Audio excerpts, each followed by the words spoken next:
Garrett Blevins here with yet another max attempt on bench. This was not scheduled. This was not part of my program. For those of you on the Blevins Campbell experience who are working with a similar program, this was during week 4 of a volume block in phase 1.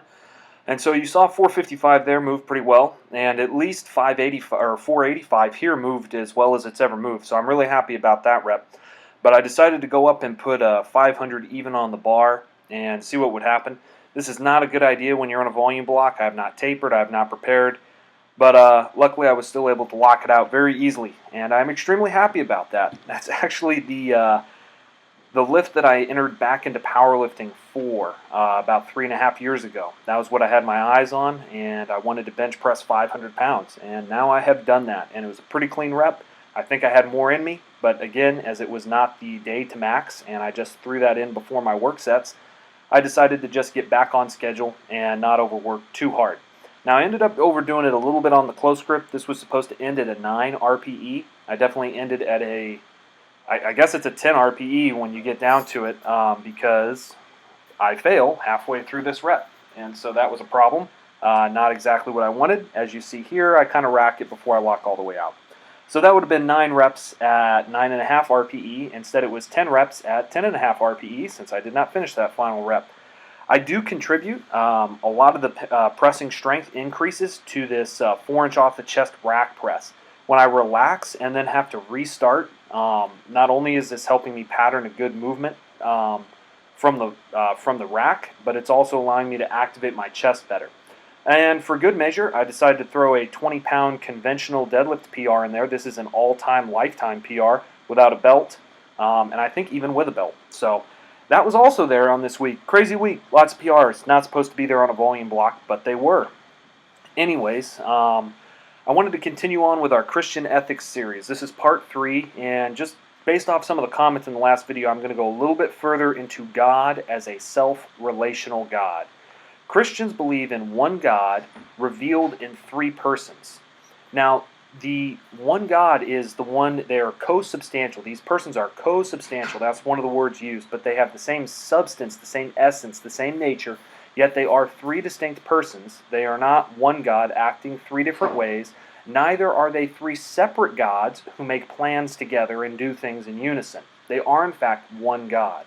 Now, one of the ways to think about this is that the gods are rendered unintelligible, that the members of the Godhead, I should say, are rendered unintelligible if you do not have the other members. And here's what I mean. The members necessarily imply each other.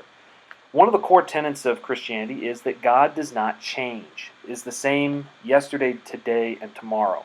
And so if part of the nature of God is that God is Father, that means that there can never be a time when the Son was not, because the Father would not be a Father unless there is a Son.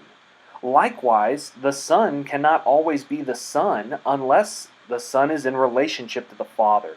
And so these two are always in relationship. The Holy Spirit is a little bit more difficult to understand on that rendering, only because the Spirit's presence or the Spirit's attributes are seen through relational expressions.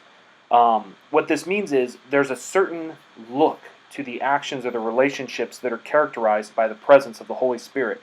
Namely, love, joy, peace, patience, kindness, goodness, faithfulness, gentleness, and self-control. These are the types of things that are associated with the power of the Holy Spirit and the presence of that member of the Godhead in a situation. When the Holy Spirit is present, shalom, peace, wholeness, wellness, well-being is present. Now, another way to think about this is the statement in the New Testament that God is love. But what is required for love? Well, you have to have one who loves. And you can't be one who loves unless there is someone to be loved, a beloved, and a relationship of love between them. That is another way that the Trinity is expressed. And you see that though there are 3 distinct persons or parts or, manifestations of that singular idea, they are not the same. The one who loves is not the same as the beloved. Neither is the beloved the same as the one who loves. Just as the Son is not the same as the Father, or the Father the same as the Holy Spirit. And yet, there is always a relationship. There is always a connection between them, a force. And if anybody thinks that relationships don't have force, Just look at the effect the effect that it can have on someone's life when someone that they love dies, or that someone who has a relationship of love and respect with someone changes into a relationship of disrespect and hatred, and see how that affects that person. Relationships have power, and though they may not have a body, that does not mean that they do not exist. And that's one of the ways to start thinking about the Holy Spirit.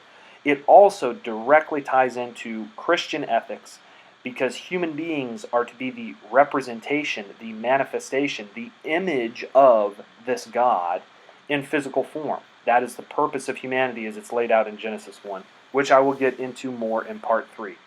Anyways, I hope you all are doing well out there. Blessings.